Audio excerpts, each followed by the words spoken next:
One of my favorite parts of my job is hearing from you guys. So today I'm gonna answer some of your questions. This first one tugged to my heart because I know so many of you are struggling like this. So Eddie asks, my mother is so scared of the pandemic and has no will.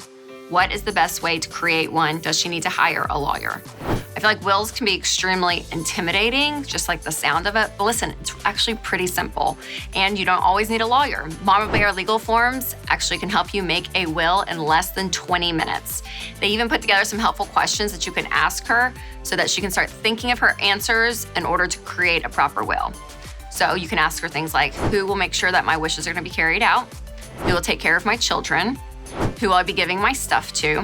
What kind of items will go to certain people or charities? Who will take care of my pets? So it's those kind of questions to kind of get her mind thinking. And you can tell her to go to mamabearlegalforms.com. She can use promo code Rachel to get started. And all of you guys out there that have not created a will, make sure you do that. Go to mamabearlegalforms.com for all of you to get started because you all need a will. All right, the next question comes from Brian, and he actually sent in a video asking his question to our email. So let's take a look to what he has to say. Hi, Rachel. At what point in the baby steps should I upgrade my vehicle? See, I do home health care for a living, and my vehicle is my office. And I drive about 100 miles a day. My job is dependent upon having a reliable vehicle. It's a 2002 and has 374,000 miles on it. I literally drove the wheels off of it, but it's better now. Okay, my wife and I are on early baby step 2. We have 2 children, they're 6 and 8. And my wife is out of work right now, imagine that in 2020, but she starts a new career as a massage therapist in about a month, okay? We used to make a combined $70,000. We don't know what it'll be once she gets her job going, but we hope we can break 100. But we have about $65,000 in consumer debt. The house is about $145,000, and it is on a 30-year, but we're looking at correcting that. At what point in the baby steps should I make that upgrade? All right, Brian, that's a great question. So a couple of key points. Your vehicle is your means of transportation for your job. And a lot of people, their vehicle is really important to get to their job, even though it may not be their primary way of how they make money. But that's why we always say within your 4 walls, food, shelter, utilities, transportation, it's a big one that you must have. And the fact that your truck, has like over 300,000 miles, I think you said, and it's slowing down. What I would say is do the repairs you need to do as much as possible. Tape everything, duct tape, I don't care. Like keep it running as much as you can through baby step 2.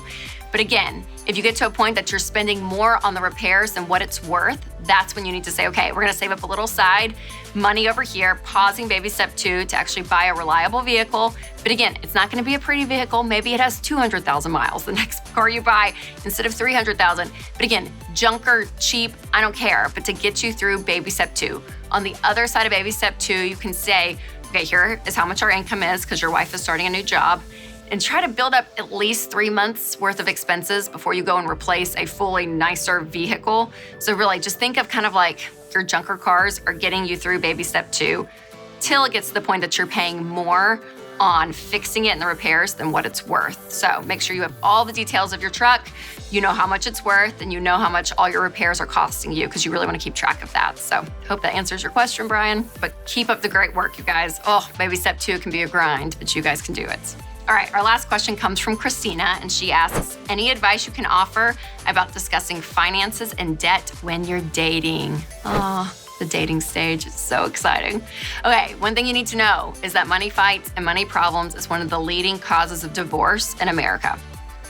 I don't say that to scare you. I say that though as a warning sign to know, okay, if this is one thing that causes so many issues in marriages, let's like put that up at the top that if this relationship is going towards marriage, towards long-term being together, to say, okay, this is an issue that we really need to get on the same page. Because if you don't get on the same page, then you know, again, statistically speaking, it's going to cause tension. So a couple of things. You don't want to be that crazy person that, you go out on a first date and you're like, how much is in your 401k and how much did you pay on taxes last year? Like, you're not going to do that, okay? We're going to be normal.